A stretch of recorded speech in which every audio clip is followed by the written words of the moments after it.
నానిగారు నానిగారు ఇక్కడ అంటే యాక్చువల్ చూస్తుంటే ఇక్కడ అంతా ఒక ఫ్రెష్ లవ్ స్టోరీ చూపిస్తున్నారు. బట్ సినిమా టైటిల్ వచ్చేసి కోర్ట్ అని పెట్టారు యాక్చువల్గా. సో ఎంతసేపు కోర్టులో నడవబోతుంది సినిమా? మిగతా లవ్ స్టోరీ ఇదంతా ఎంతసేపు ఉంటుంది సినిమా?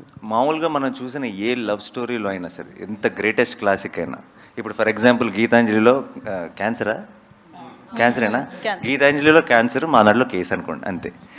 ప్రతి లవ్ స్టోరీలో ఒక ప్రాబ్లం ఉంటుంది, లేదంటే ఒక విలన్ ఉంటాడు. మాకు ఆ టైంని మేము కోర్టులో గడుపుతాం, అంతే. But so it's a love story, but it's a beautiful love story, but with a great idea, great message and extremely gripping drama and mind blowing performances.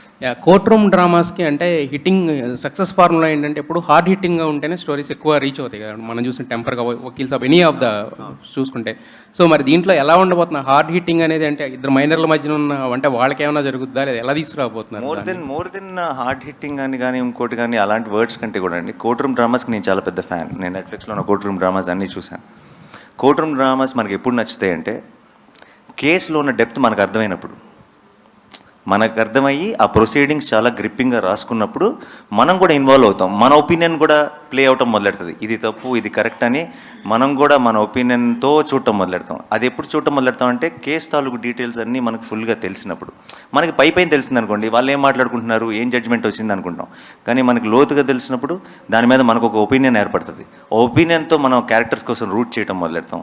వాళ్ళు గెలవాలని కోరుకుంటాం, లేదంటే వాళ్ళు ఈ జడ్జ్మెంట్ రావాలని కోరుకుంటాం. అండ్ అది మనం అనుకున్నట్టు జరగకుండా మనకి సర్ప్రైజ్ అయ్యే విధంగా రిజల్ట్ వచ్చినప్పుడు ఒక రకమైన ఓవర్వెల్మింగ్ ఫీలింగ్ వస్తుంది. I think those are the most successful courtroom dramas. And అదే అలాంటి ఒక సెటప్లోకి ఫిట్ అయింది కరెక్ట్గా. అయితే వాల్ పోస్టర్ సినిమాలో ఇప్పుడు చూస్తే ఇక్కడ కోర్ట్ అన్నారు, హిట్ 3లో మీరు ఆల్రెడీ పోలీస్గా కూడా చేస్తున్నారు. అంటే మొత్తం పోలీసు వీటి మీద వెళ్తున్నారు. అంటే మీకు పర్సనల్ ఇంట్రెస్టా, లేదంటే స్టోరీస్ అలా దొరుకుతాయి? మీరు అసలు కోర్టుని దాన్ని ఎలా కలిపారో నాకు తెలియదు, కానీ అలా అనుకుంటే వేరే సినిమాల్లో కూడా ఎక్కడో వచ్చాడో రోడ్డు మీద దాటుతున్నప్పుడు పోలీస్ జీప్ కనపడుతుంది. అలా అని చెప్పి రెండు సంబంధం లేనివి. అండ్ నేను ప్రెస్ మీట్ ముందే స్టార్ట్ చేసేటప్పుడే మేము అందరినీ ఒక హంబుల్ రిక్వెస్ట్ చేద్దాం అనుకున్నా, హిట్ 3 ప్యారడైజ్ని ఈ మీటింగ్లో వదిలేద్దాం. ఎందుకంటే ఇది కంప్లీట్గా కోర్టు మీద మాత్రమే కాన్సన్ట్రేట్ చేద్దాం.